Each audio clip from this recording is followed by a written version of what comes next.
Everyone welcome to my YouTube channel. ಎಲ್ಲರೂ ಹೇಗಿದ್ದೀರಾ, ಚೆನ್ನಾಗಿದ್ದೀರಾ ಅಂತ ಅಂದ್ಕೊಂಡಿದ್ದೀನಿ. ನಾನು ಇದನ್ನು ಬೇಬಿ ಕಾರ್ನ್ ಪೇಪರ್ ಫ್ರೈ ಮಾಡಿ ತೋರಿಸ್ತಾ ಇದ್ದೀನಿ. ಯಾರು ಕೂಡ ವಿಡಿಯೋ ಸ್ಕಿಪ್ ಮಾಡದೆ ಕೊನೆ ತನಕ ನೋಡಿ. ಇನ್ನೂ ಯಾರೆಲ್ಲ ನಮ್ಮ ಚಾನಲ್ನ ಸಬ್ಸ್ಕ್ರೈಬ್ ಮಾಡ್ಕೊಂಡಿಲ್ಲೋ ಪ್ಲೀಸ್ ಸಬ್ಸ್ಕ್ರೈಬ್ ಮಾಡ್ಕೊಂಡು ನೋಡಿ, ಸಪೋರ್ಟ್ ಮಾಡಿ. ಬನ್ನಿ ಹೇಗೆ ಮಾಡೋದು ಅಂತ ನೋಡೋಣ. ನಾನಿಲ್ಲಿ ತುಂಬ ಎಳೆದು ಅಲ್ಲ, ತುಂಬ ಬಲ್ತಿದ್ದು ಅಲ್ಲ, ಆ ಥರದ್ದು ಬೇಬಿ ಕಾರ್ನ್ ತೊಗೊಂಡಿದ್ದೀನಿ.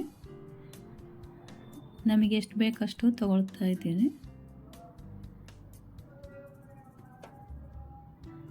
ಇದನ್ನೆಲ್ಲ ಇವಾಗ ಚೆನ್ನಾಗಿ ತೊಳ್ಕೊಂಡು ಬರ್ತೀನಿ.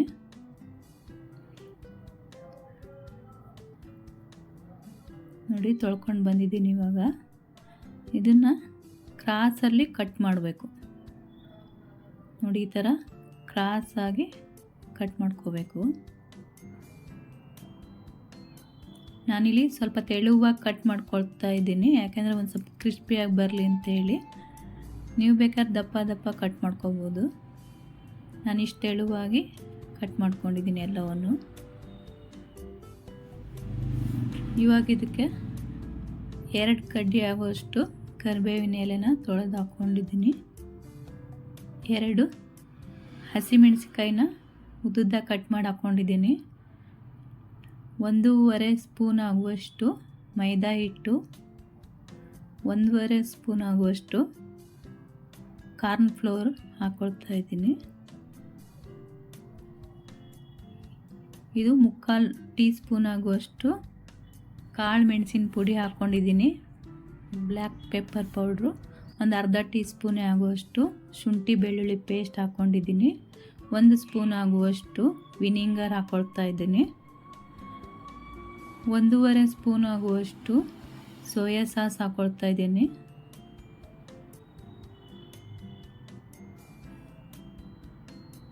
ಒಂದು 1/2 ಸ್ಪೂನ್ ಆಗುವಷ್ಟು ಗ್ರೀನ್ ಚಿಲ್ಲಿ ಸಾಸ್ ಹಾಕ್ಕೊಳ್ತಾ ಇದ್ದೀನಿ.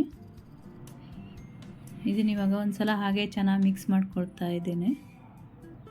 ಇದಕ್ಕೆ ಸ್ವಲ್ಪ ಉಪ್ಪು ಹಾಕ್ಕೊಳ್ಳಿ. ನಾನು ಹಾಕಿಲ್ಲ, ಯಾಕೆಂದರೆ ಸಾಸಲ್ಲೆಲ್ಲ ಉಪ್ಪಿರುತ್ತೆ ಅಂತ ಹೇಳಿ.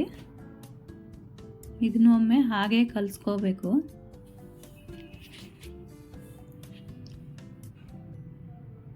ನೀರು ಬೇಕು ಅನಿಸಿದರೆ ಸ್ವಲ್ಪ ಹೀಗೆ ಮುಗಿಸೋಬೇಕು. ನಾನಿಲ್ಲಿ 1 ಸ್ಪೂನ್ ಆಗುವಷ್ಟು ನೀರು ಹಾಕ್ಕೊಂಡಿದ್ದೀನಿ. ನೋಡಿ, ಈ ಥರ ಎಲ್ಲದಕ್ಕೂ ಚೆನ್ನಾಗಿ ಮಸಾಲೆ ಎಲ್ಲ ಹಿಡಿಬೇಕು. ಈ ಥರ ಮಿಕ್ಸ್ ಮಾಡಿಕೊಂಡು ಅರ್ಧ ಗಂಟೆ ಬಿಡಬೇಕು. ನೋಡಿ, ಈಗ ಈ ಥರ ಚೆನ್ನಾಗಿ ಎಲ್ಲದಕ್ಕೂ ಮಸಾಲೆ ಹಿಡ್ದಿರಬೇಕು.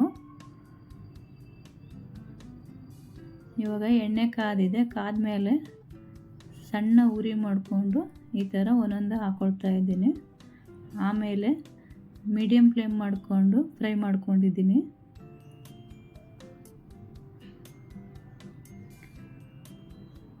ಈ ಥರ ಒಂದೊಂದೇ ಹಾಕೋಬೇಕು. ತುಂಬ ಚೆನ್ನಾಗಿರುತ್ತೆ. ಇದು ಕೂಡ ಬೇಬಿ ಕಾರ್ನಿಂದ ಏನು ಮಾಡಿದರೂ ತುಂಬ ರುಚಿ ಇರುತ್ತೆ ತಿನ್ನಲಿಕ್ಕೆ. ಕ್ರಿಸ್ಪಿಯಾಗಿರುತ್ತೆ, ತಿನ್ನಲಿಕ್ಕೂ ಕೂಡ ತುಂಬ ರುಚಿಯಾಗಿರುತ್ತೆ. ಬೇಗನೆ ಮಾಡ್ಕೋಬೋದು. ನೋಡಿ, ಈ ಥರ ಮಿಕ್ಸ್ ಮಾಡ್ತಾ ಬೇಯಿಸ್ಕೋಬೇಕು. ಅದು ಕೈಯಲ್ಲಿ ಮುಟ್ಟಿದರೆ ಮೆತ್ತಗಿರಬಾರ್ದು, ಗಟ್ಟಿ ಇರಬೇಕು ಸ್ವಲ್ಪ. ಆಗಿದೆ ಇದು.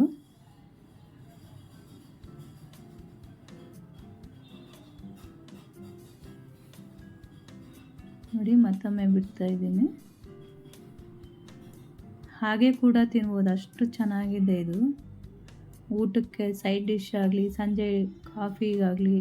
ನಾನು ಸಂಜೆ ಟೀ ಜೊತೆಗೆ ಮಾಡ್ತಾ ಇರೋದು. ತುಂಬ ಮಾಡ್ತಾ ಇಲ್ಲ, ಸ್ವಲ್ಪ ಮಾಡ್ತಾ ಇದ್ದೀನಿ. ನಮ್ಮ ಮನೇಲಿ ಜಾಸ್ತಿ ಜನ ಇಲ್ಲ, ಅದಕ್ಕೋಸ್ಕರ. ನಾನಿಲ್ಲಿ ಉಪ್ಪು ಹಾಕಲಿಕ್ಕೆ ಮರ್ತೋಗಿತ್ತು ಒಂದು, ಮತ್ತು ಸಾಸಲ್ಲೆಲ್ಲ ಉಪ್ಪಿರುತ್ತೆ ಅಂತ ಹೇಳಿ ಹಾಕಲಿಲ್ಲ. ಇಲ್ಲಿ ಸ್ವಲ್ಪ ಕಡಿಮೆ ಅನ್ನಿಸ್ತು ಉಪ್ಪು, ಅದಕ್ಕೋಸ್ಕರ ನಾನು ಈ ಥರ ಮಿಕ್ಸ್ ಮಾಡ್ಕೊಳ್ತಾ ಇದ್ದೀನಿ.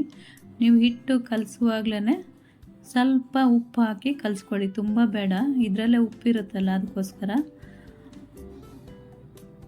ನೋಡಿ, ನಾನು ಸ್ವಲ್ಪ ಉಪ್ಪು ಹಾಕ್ಕೊತಿದ್ದೀನಿ ಅಷ್ಟೇ. ಹಿಟ್ಟು ಕಲಿಸುವಾಗಲೇ ಹಾಕ್ಕೊಳ್ಳಿ, ನನಗೆ ಮರ್ತೋಗಿತ್ತು. ನೋಡಿ, ಈ ಥರ ಮಿಕ್ಸ್ ಮಾಡ್ಕೊಳ್ತಾ ಇದ್ದೀನಿ. ಎಷ್ಟು ಚೆನ್ನಾಗಿರುತ್ತೆ ತಿನ್ಲಿಕ್ಕೆ ಮಾತ್ರ. ಇದನ್ನ ಇವಾಗ ಟೊಮಾಟೊ ಸಾಸ್ ಜೊತೆ ತಿನ್ನಬೇಕು. ಎಷ್ಟು ಚೆನ್ನಾಗಿದೆ ಅಂದರೆ ಅಷ್ಟು ಚೆನ್ನಾಗಿದೆ. ನಾನು ಸಂಜೆ ಕಾಫಿಗೆ ಮಾಡಿರೋದು ಇದನ್ನು. ತುಂಬ ರುಚಿಯಾಗಿರುತ್ತೆ, ಕ್ರಿಸ್ಪಿ ಕೂಡ, ಟೇಸ್ಟಿ ಕೂಡ. ಈ ವಿಡಿಯೋ ಇಲ್ಲಿಗೆ ಎಂಡ್ ಮಾಡ್ತಾ ಇದ್ದೀನಿ. ಇಷ್ಟ ಇದ್ದಲ್ಲಿ ಲೈಕ್ ಮಾಡಿ, ಕಮೆಂಟ್ ಮಾಡಿ, ಸಬ್ಸ್ಕ್ರೈಬ್ ಮಾಡ್ಕೊಂಡು ನೋಡಿ, ಸಪೋರ್ಟ್ ಮಾಡಿ. Thank you for watching.